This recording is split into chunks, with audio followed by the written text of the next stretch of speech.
O livro de Ezequiel é frequentemente subestimado na Bíblia.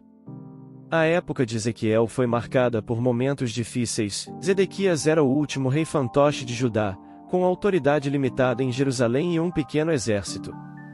A cidade foi sitiada mais uma vez, e o exército de Nabucodonosor capturou Zedequias. Diante de seus olhos, cada um de seus filhos foi morto, sinalizando o fim da linhagem real. Em seguida, arrancaram seus olhos, a última visão sendo a morte de seus filhos. Nabucodonosor ordenou então a destruição total de Jerusalém. Ezequiel foi chamado para pregar durante esse período, embora estivesse a milhares de quilômetros de distância, na terra da Babilônia. A música tradicional Adem Dry Bones tem uma melodia cativante, mas na verdade trata-se de um avivamento nos ossos secos, inspirada na visão de Ezequiel do Vale dos Ossos Secos, concedida pelo Senhor Deus, que desejava proporcionar a esperança desesperadamente necessária ao seu povo escolhido. Devido à maldade deles, o Senhor permitiu que Nabucodonosor entrasse e conquistasse sua terra. As pessoas tornaram-se cativas na exótica e distante Babilônia, estavam abatidas. A visão do Vale dos Ossos Secos se refere principalmente aos filhos de Israel, mas também possui implicações práticas para nossas próprias vidas. Ezequiel 37:1-2. A mão do Senhor veio sobre mim, e ele me tirou no espírito do Senhor, e me pôs no meio de um vale que estava cheio de ossos. Então, me fez passar junto a eles, por todo o vale, e eis que eram muito numerosos sobre a face do vale, e eis que estavam sequíssimos. O Senhor apareceu a Ezequiel na forma de um vale cheio de ossos secos. Deus não mudou a localização de Ezequiel, mas proporcionou-lhe uma sensação interna vívida de que ele fora levado a um vale cheio de ossos. A secura indicava que estavam lá por um longo período. Os ossos sugeriam que o vale já foi habitado, mas não o era mais. O Senhor queria que a mente e o espírito de Ezequiel fossem profundamente afetados pela aparente desesperança da situação. Se não formos cuidadosos, nossos lares podem se decompor em um monte de ossos secos. Quanto mais ignoramos as regras familiares da palavra de Deus, mais provável é que se tornem um esqueleto. Até mesmo alguns cristãos que já caminharam com o Senhor tornaram-se um monte de ossos, vivendo do que foram, em vez de serem o que deveriam ser. Efésios 6:1-4. Filhos, obedecei a vossos pais no Senhor, pois isto é justo. Honra a teu pai e a tua mãe, que é o primeiro mandamento com promessa, para que te vá bem, e sejas de longa vida sobre a terra. E vós, pais, não provoqueis vossos filhos a ira, mas criai-os na disciplina e admoestação do Senhor. Ezequiel 37:3 diz: E me disse, filho do homem, poderão reviver estes ossos? Eu disse, Senhor Deus, tu o sabes. Ezequiel respondeu à pergunta de Deus sobre se os ossos eram capazes de ter vida, afirmando que apenas o Senhor sabia com certeza. Na perspectiva de Ezequiel, a situação era impossível. Ao considerarmos a importância do dia, podemos também refletir sobre os tempos que virão. Se desejamos ver um avivamento, dependerá do Senhor trazê-lo, assim como fez no tempo de Ezequiel. No entanto, Deus é capaz de realizar tudo o que Ele propõe. Ele é o Deus do inimaginável. Lucas 18:27. Ezequiel 37:2.4-8 prossegue: E ele me disse, profetiza sobre estes ossos e dize-lhes, e ossos secos, ouvi a palavra do Senhor. Assim diz o Senhor Deus a estes ossos, e eis que farei entrar em vós o Espírito, e vivereis. E porei nervos sobre vós, e farei crescer carne sobre vós, e sobre vós estenderei pele, e porei em vós o Espírito, e vivereis, e sabereis que eu sou o Senhor. Então, profetizei como se me deu ordem, e houve um ruído, enquanto eu profetizava, e eis que se fez um rebuliço, e os ossos se achegaram, osso ao seu osso. E olhei, e eis que vieram nervos sobre eles, e cresceu a carne, e estendeu-se a pele sobre eles por cima, mas não havia neles espírito. Posteriormente, o Senhor instrui Ezequiel a pregar aos ossos que já estavam mortos. Ezequiel estava sendo mostrado por Deus uma verdade crucial que todos nós precisamos compreender: a proclamação da palavra de Deus traz consigo poder. A vida na Bíblia, ela oferece vida e fé àqueles que a recebem. Ezequiel testemunhou um evento milagroso: os ossos começaram a se fundir, músculos e carne começaram a crescer sobre os esqueletos, e em breve, seus corpos estavam cobertos de pele. No entanto, eram apenas um grupo de corpos mortos se movendo de maneira ordenada. Hebreus 4 horas e 12 minutos.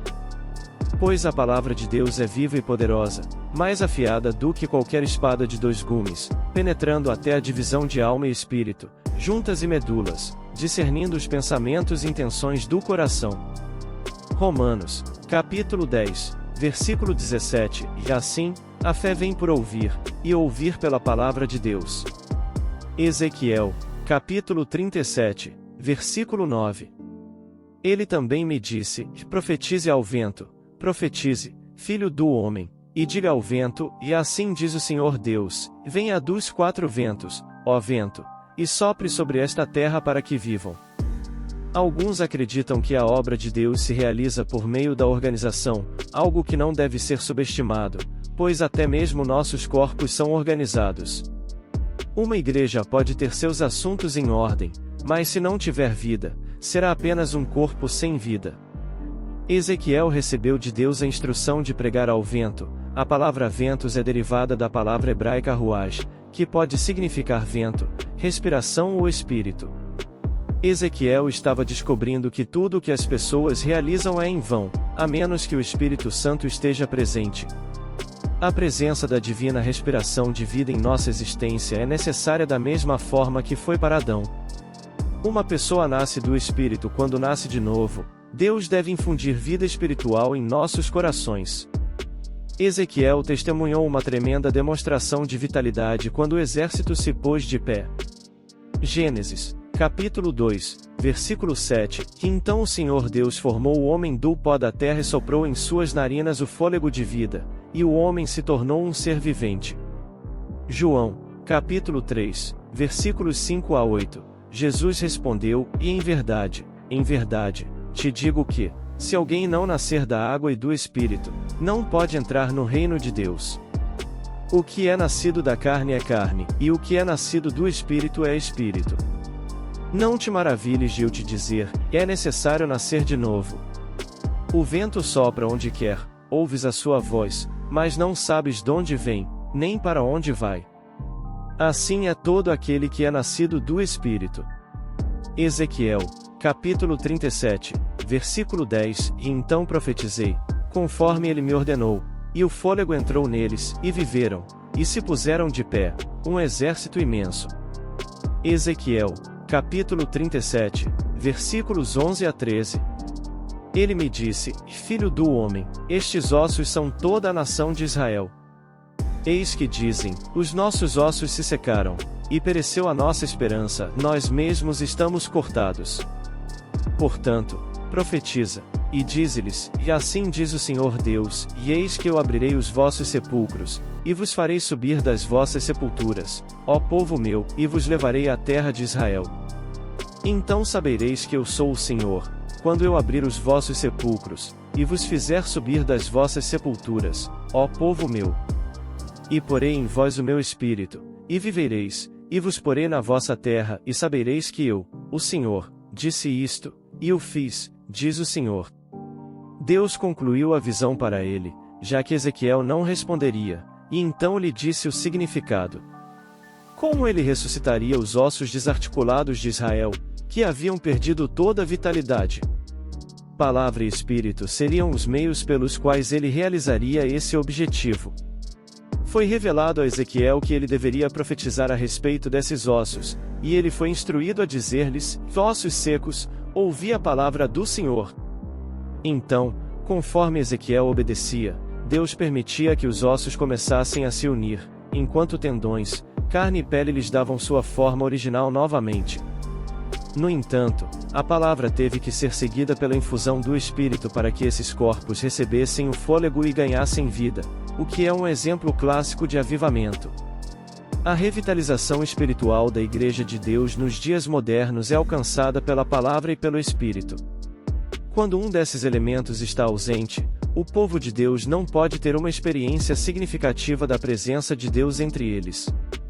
2 Coríntios, capítulo 3, versículos 17 e 18, Ora, o Senhor é o Espírito, e onde está o Espírito do Senhor, aí há liberdade. Mas todos nós, com o rosto descoberto, refletindo como um espelho a glória do Senhor, somos transformados de glória em glória na mesma imagem, como pelo Espírito do Senhor. De acordo com a palavra de Deus, nossas transgressões e pecados nos deixaram tão sem vida quanto um monte de ossos secos. Por outro lado, Deus nos transmitiu uma mensagem de esperança quando reconhecemos Jesus Cristo como nosso Senhor e Salvador. Ele nos vivificou ou nos trouxe de volta à vida. Chegou a hora de compartilharmos essa palavra de esperança com aqueles que, por causa de seus pecados e transgressões, ainda estão espiritualmente mortos. Se divulgarmos a palavra e tivermos em mente que dependemos do Espírito Santo para a força e direção, poderemos observar um avivamento em um túmulo. Efésios, capítulo 2, versículo 1. Vocês estavam mortos em suas transgressões e pecados. Romanos, capítulo 5, versículo 8, Mas Deus demonstra seu próprio amor por nós, Cristo morreu por nós quando ainda éramos pecadores.